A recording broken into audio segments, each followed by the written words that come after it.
This is Ronan Ruroni Kenshinji reporting for the news. This news is the True News. Welcome to the True News Network.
Good day to you all. It is me, reporter RK25, reporting for the True News, the truest news you will ever know. So, on today, let us come together as a nation, the United States of America, and pray for the Middle East, all right, specifically Gaza, all right, and other neighboring countries within the Middle East, the territory and region of the world, all right?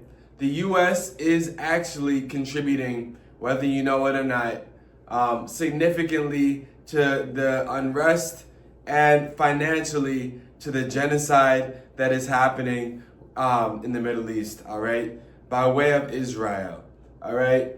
So between 2023 and the end of 2025 approximately, speaking, the U.S. has contributed just around $30 billion to the quote-unquote war effort in Gaza, in Lebanon, Palestine, like to support Israel, all right?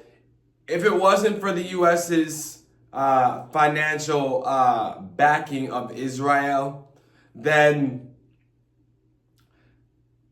the aircrafts that are dropping bombs would be down. They would not be in maintenance. Same thing with a lot of the arsenal and mechanics of war that go into the mechanics of war would not be functioning. They would need maintenance. They would be down if it wasn't for the U.S.'s financial contribution. All right.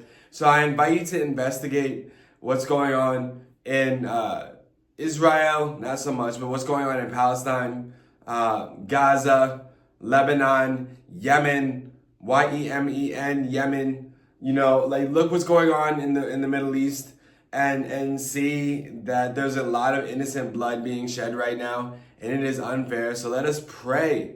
Let us diligently pray for those that are in the Middle East. Let's find equitable ways to support counter measures such as support and relief for refugees, for expats, for doing our part. We can use our social media to raise awareness for game changers, policymakers, lawmakers, and simply to inform and to be updated. Once again, this is information for utilization. This is me, reporter RK25. Let us get into the true news. All right, so today we'll also be covering and looking at, you know, what's called the TVISA. All right, T as in Tom, TVISA.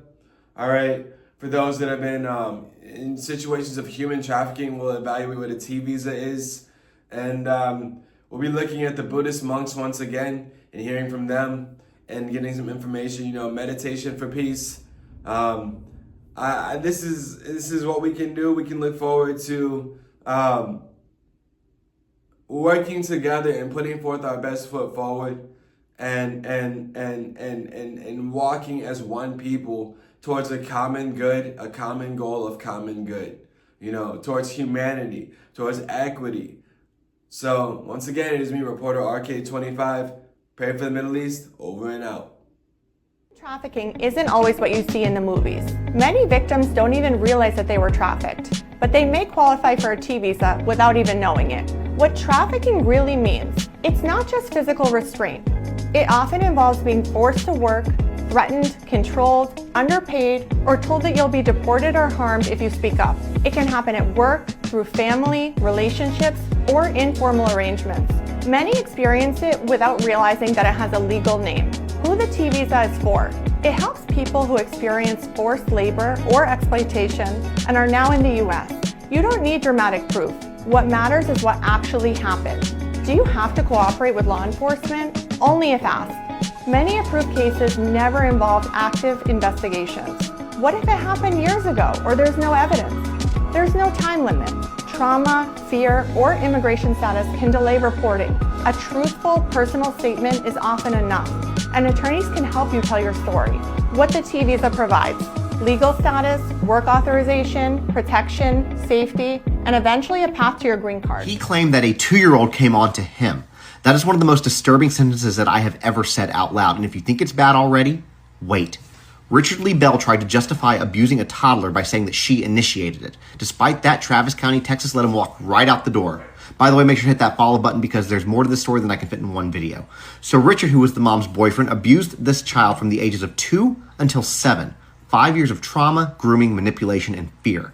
He was indicted on 9 felony charges: continuous essay of a child, 6 counts of aggravated essay, and 2 counts of indecency with a child. But instead of those charges, the system let him plead guilty to injury to a child and gave him 5 years probation. No prison time. He is on the registry, but he gets to be free. Meanwhile, this child, who's now 9, wrote a note saying that she wants to die. She said that she felt like he broke her brain. She's carried guilt that was never hers to carry and spiraled over tiny things because trauma has convinced her that everything was her fault. And the state of Texas told her that none of it mattered. And when her dad walked into court expecting a prison sentence, he was told, Good morning, everyone. We are here by the bridge of Virginia and Washington, D.C. We are here saying goodbye to Virginia. Thank you for all the love and support and hospitality that you have been coming out to support this mission and walk together with us. And here we are. This is our last day, Washington, D.C. And we have 3 days left, which is today and tomorrow and the day after tomorrow. We'll be complete this Walk for Peace mission. And please continue walking with us for the rest of all of us, our life, so that we can have peace for ourselves and then we can change this world together. Thank you so much. May you all be well, happy, and peaceful.